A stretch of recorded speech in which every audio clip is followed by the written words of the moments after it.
आपने कभी सोचा है कि ब्रिजेस इतने हैवी व्हीकल्स का वेट कैसे सहन करते हैं?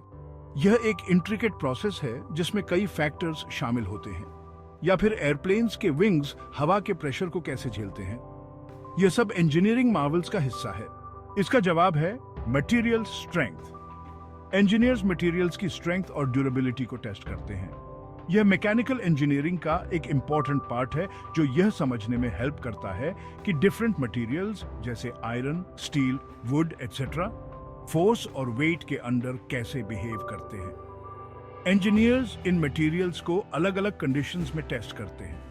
यह नॉलेज इंजीनियर्स को सेफ और ड्यूरेबल स्ट्रक्चर्स, मशीन्स और प्रोडक्ट्स डिजाइन करने में हेल्प करता है। इंजीनियर्स को यह इंश्योर करना होता है कि उनके डिजाइन्स प्रैक्टिकल और रिलायबल हों। बिना इस नॉलेज के हमारी बिल्डिंग्स ढह सकती हैं, मशीन्स टूट सकती हैं और प्रोडक्ट्स फेल हो सकते हैं। इसलिए मटेरियल स्ट्रेंथ का नॉलेज बहुत जरूरी है। मटेरियल स्ट्रेंथ को समझने के लिए हमें कुछ महत्वपूर्ण कॉन्सेप्ट्स को जानना होगा। आपको कुछ इंपॉर्टेंट वर्ड्स को जानना होगा, जैसे स्ट्रेस, स्ट्रेन, इलास्टिसिटी, प्लास्टिसिटी और यंग्स मॉड्यूलस।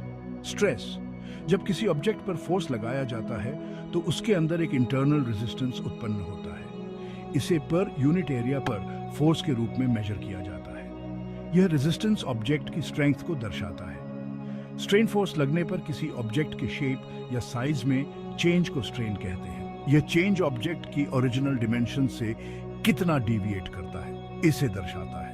इलास्टिसिटी, कुछ मटेरियल्स में फोर्स हटाने पर अपने ओरिजिनल शेप और साइज में वापस आने की क्षमता होती है। यह प्रॉपर्टी मटेरियल्स को फ्लेक्सिबल बनाती है। इस क्वालिटी को इलास्टिसिटी कहते हैं। इलास्टिक मटेरियल्स जैसे रबर और स्प्रिंग इस प्रॉपर्टी के अच्छे उदाहरण हैं। प्लास्टिसिटी फोर्स हटाने के बाद भी कुछ मटेरियल्स अपने डिफॉर्म्ड शेप को बनाए रखते हैं।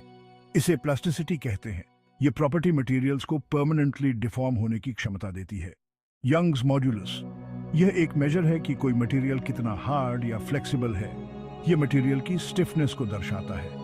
फैक्टर ऑफ सेफ्टी, यह एक डिजाइन क्राइटेरिया है जो यह इंश्योर करता है कि कोई स्ट्रक्चर एक्सपेक्टेड लोड से कई गुना ज्यादा लोड सहन कर सके। यह सेफ्टी और रिलायबिलिटी को सुनिश्चित करता है। इन कॉन्सेप्ट्स को समझना इंजीनियरिंग डिजाइन और मटेरियल सिलेक्शन के लिए बहुत महत्वपूर्ण है। यह हमें स्ट्रक्चर्स को सुरक्षित और प्रभावी बनाने में मदद करता है। मटेरियल स्ट्रेंथ का नॉलेज हमारे चारों ओर मौजूद है। ब्रिजेस को हैवी ट्रैफिक के लोड को सहन करने के लिए डिजाइन किया जाता है। इंजीनियर्स मटेरियल स्ट्रेंथ का यूज यह इंश्योर करने के लिए करते हैं कि ब्रिज सेफली लोड डिस्ट्रीब्यूट करें। एयरप्लेन्स के विंग्स उड़ान के दौरान विंग्स पर हैवी प्रेशर पड़ता है। मटेरियल स्ट्रेंथ का यूज करके इंजीनियर्स स्ट्रॉन्ग और लाइट विंग्स बनाते हैं जो इस प्रेशर का सामना कर सकें। रोजमर्रा की वस्तुएं, प्लास्टिक की चेयर्स, स्टील के बर्तन, वुड के फर्नीचर, ये सभी मटेरियल स्ट्रेंथ के प्रिंसिपल्स का यूज करके डिजाइन किए गए हैं। सेक्शन 4, डिजाइन में मटेरियल स्ट्रेंथ का यूज कैसे करें। यह एक महत्वपूर्ण पहलू है जो किसी भी स्ट्रक्चर या प्रोडक्ट की ड्यूरेबिलिटी और सेफ्टी को सुनिश्चित करता है। इंजीनियर्स डिजाइन प्रोसेस में मटेरियल स्ट्रेंथ का यूज करते हैं। सबसे पहले इंजीनियर्स यह डिटरमिन करते हैं कि स्ट्रक्चर या प्रोडक्ट पर कितना लोड होगा। यह लोड स्टैटिक या डायनामिक हो सकता है और इसे एक्यूरेटली असेस करना बहुत जरूरी है। फिर वे मैथमेटिकल फॉर्मूलास का यूज करके डिफरेंट पॉइंट्स पर स्ट्रेस की गणना करते हैं। यह गणना क्रिटिकल होती है ताकि वीक पॉइंट्स को आइडेंटिफाई किया जा सके और उन्हें रीइंफोर्स किया जा सके। स्ट्रेस और अदर फैक्टर्स के आधार पर इंजीनियर्स सबसे सूटेबल मटेरियल का सिलेक्शन करते हैं। मटेरियल सिलेक्शन में उसकी टेंसाइल स्ट्रेंथ, कंप्रेसिव स्ट्रेंथ और फटीग रेजिस्टेंस को ध्यान में रखा जाता है। कंप्यूटर सॉफ्टवेयर का यूज करके इंजीनियर्स कॉम्प्लेक्स स्ट्रक्चर्स में स्ट्रेस और स्ट्रेन का अनुकरण करते हैं।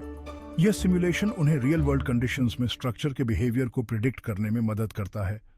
प्रो टिप्स, हमेशा सेफ्टी के एक बड़े फैक्टर का यूज करें, खासकर ह्यूमन लाइफ को खतरे में डालने वाले डिजाइन्स में। सेफ्टी मार्जिन्स को कभी भी अंडर एस्टिमेट नहीं करना चाहिए। मटेरियल की क्वालिटीज को प्रभावित करने वाले एनवायरनमेंटल फैक्टर्स पर विचार करें। टेम्परेचर, ह्यूमिडिटी और एक्सपोजर टू केमिकल्स जैसे फैक्टर्स मटेरियल की परफॉर्मेंस को सिग्निफिकेंटली इम्पैक्ट कर सकते हैं। नवीनतम मटेरियल्स और टेक्नोलॉजीज के बारे में खुद को अपडेट रखें। रिसर्च और डेवलपमेंट में हो रहे एडवांसमेंट्स को समझना और उन्हें अपने डिजाइन्स में इंप्लीमेंट करना बहुत महत्वपूर्ण है। Section 5 conclusion. मजबूत नींव, बेहतर design. Material strength mechanical engineering का एक अनिवार्य हिस्सा है। इसे समझने से इंजीनियर सेफ, एफिशिएंट और ड्यूरेबल स्ट्रक्चर्स, मशीन्स और प्रोडक्ट्स डिजाइन कर सकते हैं जो हमारे डेली लाइफ को बेहतर बनाते हैं।